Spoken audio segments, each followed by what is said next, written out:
علیکم داملای شیرین سخن. آتای من، پدری من در دوشنبه کار میکند. در یک ماه یک بار می آید، باز می رود. من فرزند کلانی خانه هستم. ما یک همسایه داریم، می آید می رود. همسایه نزدیک است، اما همسایه فساد است. اما مرا دیلم نمی کشد خطی مادری من گپ زند. من چند بار همراه او جنجال کردم، اما او بی‌آر است. با خانه ما می آید.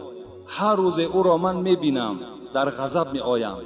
اما همسایه دیگرمان می آید، من خرسند می شوم. اگر شما از ریختن موی سر یا اینکه از بریشی، از لاغری، بی‌اشتیایی بودن، از وزن نالازمه، پروستات، درد دل، درد گرده، درد معده و یا اینکه خونو گرفتگی روده ها اذیت میکشید، پس با این رقم های در روی اکران بوده زنگ زنید. کمی از بیماری خود معلومات دهید. داروی های گیاهی لازمه را به شما شرکت شفافرما توصیه میدهد. شکایت این دادر این بود است که پدرش در دوشنبه کار میکند، در یک ماه یک بار خانه می آمده است و با کدام مرد فاسد یا فساد یا بدبخت است خانه همینها می آمده است در حالت نبودن پدر این. و این جوان میگوید من غضبناک میشوم، چندین بار جنجال ها کردم، تا حال این جنجال من هیچ تأثیر و فایده ندارد. این مرد رفته می آید. یعنی حکم اسلام در این چی هست؟ اولا در این کار باید مادر شما اصلاح شود. وقتی تو نمیخواهی باید مادر تو هم نخواهد آمدن اون مرد در نبودن پدر شما.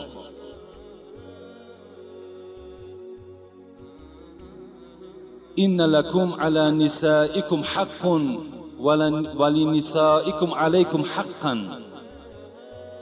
پیغمبر خدا گفتند ای مردها شما بالای زنها حق دارین و زنها بالای شما حق دارند. فحقكم علیهن، حق مردها بالای زنها چیست؟ پیغمبر میگوید ان لا یوتئن فروشکم من تکرهون ولا یأذن فی بیوتکم لمن تکرهون. پیغمبر گفتن وقتی شوهر نباشد باید که این مرد خانه زنی به شوهر داخل نشود. حق زن میگوید این است، یعنی حق مردها بالای زن این است که در نبودن شوهر هیچ مرد را در خانه خود راه ندهند. در کرپچه و در بالشت و در خانه که مثال شوهری تو می نشیند یا همون خانه در داخل خانه تو باید در نبودن شوهری تو، پیغمبر خدا میگوید باید هیچ مرد داخل نشود. این یک علامت بدبختی است که وقتی ما و شما خانه یک برادر می رویم و نگاه میکنیم که فقط زنی وی است، شوهری او بیرون است، خواه در دوشنبه است، خواه در رسی است، خواه در شهر است، ما حق نداریم که اون خانه در مهمان شویم. مادامی نیست ما باید که از فتنه خودمان دور بگیریم. زیرا پیغمبر خدا را بین حدیث ها را چی میگوید؟ ما خلا رجل بامرأة الا کان الشیطان ثالثهما. من گفته از پیغمبر خدا به شما خبر میدهم که وقتی که یک مرد با یک زن در یک جا نشست حتمی سیوم اینها شیطان می شود. یعنی زن وقتی با یک زنی بیگانه تو در یک خانه تنها می نشینی حتمی شیطان در بین شما داخل می شود و شما عاقبت یک کاری به ترتیبی را انجام می دهید. باید که مرد خانه زنی به شوهر یا شوهرش در سفر بودگی حق ندارد که مهمان شود. در دیگر حدیث پیغمبر خدا میگوید من قعد علی فراش مغیبت حید الله له ثعبانا یوم القیامت. کدام مردی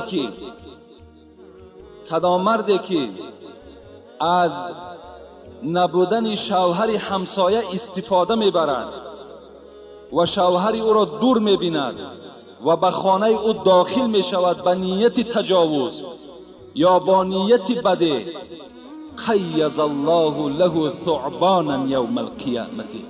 پیغمبر خدا گفت این بدبخت گفت روز قیامت گرفتار عذاب مار عافی میشه. مار عفی میگیم، همون مار عفی، همون مار خیلی کلانی که هست، انا همین گونه طایفه مردها در عذاب اینها روز قیامت چی میشوند؟ گرفتار میشوند، به نهایت خوب میشوند. حتی در قرآن سوره نور اگر شما نظر کنین آیت های 28 وای 27 وای برای ما و شما خبر میدهد که این وقتی که شما کدام خانه می روید اولا اجازت گیرید.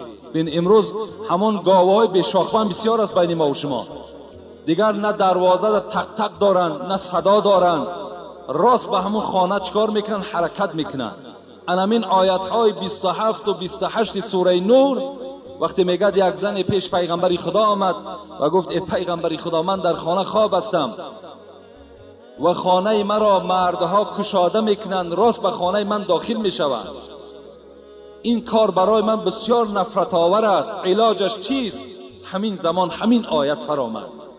خداوند روان کرد آیت را که بر تمام مردها و زنها خبر دهند که خانه کدام مسلمانی که مهمان میشوند خبرگیری میروند، چه حاجتی که دارند باید که چیکار کنند؟ رخصت گیرند، باید که خانه‌دار را فریاد کنند. اگر خانه‌دار فریاد زد و گفت مرحمت داخل شود، میگوید من تفسیر همون سوره را برای شما گفته ایستادم.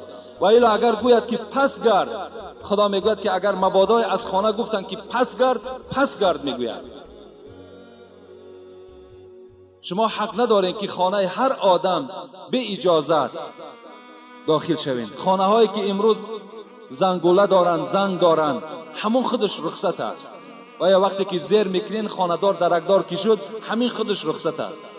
در تفسیرها میگوید که وقتی شما خانه دا که داخل شدین السلام علیکم گفته داخل شوین تا که صدای تر همون خانه‌دار شنود، یا فلانی گفته یا صاحب خانه گفته فریاد زنین، یکی یک بار خانه مسلمان دا داخل نشوین. حتی در بعض حدیث ها آمده است که اگر کسی در خانه شما به اجازت داخل می شود، یک بار چشم تو به او می چسبد، حق داری که چشم وای بکفانی. در اسلام گفته است تو جزای نیست.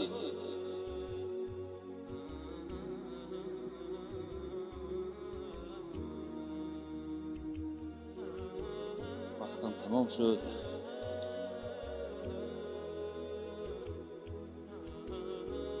السلام علیکم داملای محترم. بعد سلام و ستایش به اندازه خداوند مهربان به شما و به تمام نمازگزاران عالم اسلام، تن صحت و خاطر جمع، ایمان کامل و عمل صالح خواهانم و از درگاه وسیع یزدان پاک مغفرت گناه شما و جمیع مسلمین را طلبگارم. ثانیاً از شما داملای عزیز خواهش دارم که در همین جمعه برای پدر و مادر رنجور من، مخصوصاً برای پدرم که در حالت وزنین بیماری فلج قرار دارد و زبانش از گفتار باز مانده است، دست دعا برداشته از درگاه الهی شفای آن و مغفرت گناهش را طلب نمایید. برای دعای خیر به شما قبلا سپاس گذارم. با احترام صمیمی. برادر عزیز این طلب کردن که در حق پدر و مادرش دعا کنیم و پدرشان یعنی بیماری فلج گرفتار بوده است. خدای مهربان درد دهنده هم خودت هستی، شفا دهنده هم خودت هستی. خدای مهربان این پدری که به این بیماری مبتلا شده است، به حرمت این روز جمعه، به حرمت تمام این مسلمین، خدای مهربان شفای کامل و شفای عاجل نصیبش بگردان و تمام گناهاش خدای مهربان مغفرت بگردان. و بچه بابای حاجی زین‌الدین هم که پدرشان از این محله هست، گذشتگی هستند، از ما طلب دعا کردند. خداوند روحش شاد، قبرش را خدای مهربان پر نور بگرداند و فرزنداش خدا عمر دراز و تن صحت نصیب بگرداند. و جمیع بیماری هایی که از ما و شما هستند، خدای مهربان به حرمت این روز جمعه، چه در این جمعیت ما باشند، چه در بیمارخانه ها، چه در خانه ها باشند، خدای شفای کامل و شفای عاجل نصیبشان بگردانی. آمین یا رب العالمین. انشاءالله سوال های باقی را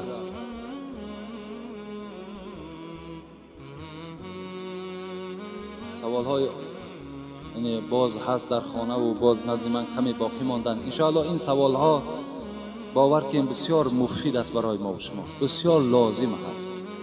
وقتی جواب اینها را شما میشنوین، جواب اینها را میگیرین، باید که از پی عمل شوین، باید که کار کنین که عملی شود. اینها چیزهایی که من برای شما میگویم، چیزهایی که من برای شما میخوانم، قسم به خدا اولا از روی مهربانی و شفقت است، از روی دلسوزی است، و دیگرش همش آیت قرآن است، همش احادیث های پیغمبر است.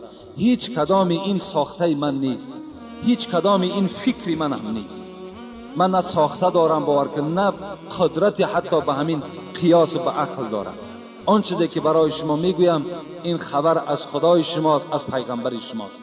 اگر شما خواهید که یعنی عاقبت شما با خیر باشد، اگر شما خواهید که همین عزتی که از اسلام دارین نزد پیغمبر شما باقی ماند، در قیامت باقی ماند، این گفته ها در شما عمل کنید. ان شاء الله شما هم در دنیا هم در آخرت سرفراز میشوید و خیر احسان هایی که الحال نزد ما هست و خیر احسان هایی که برادرها در صندوق خیریه میکنن، هر هفته کرده ایستادن که همه اونها باز در همین آبادی مسجد ما و شما صرف میشوند.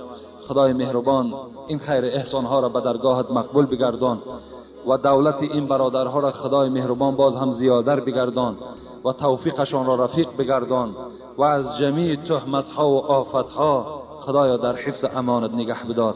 آمین یا رب العالمین. السلام علیکم و رحمت الله و برکاته.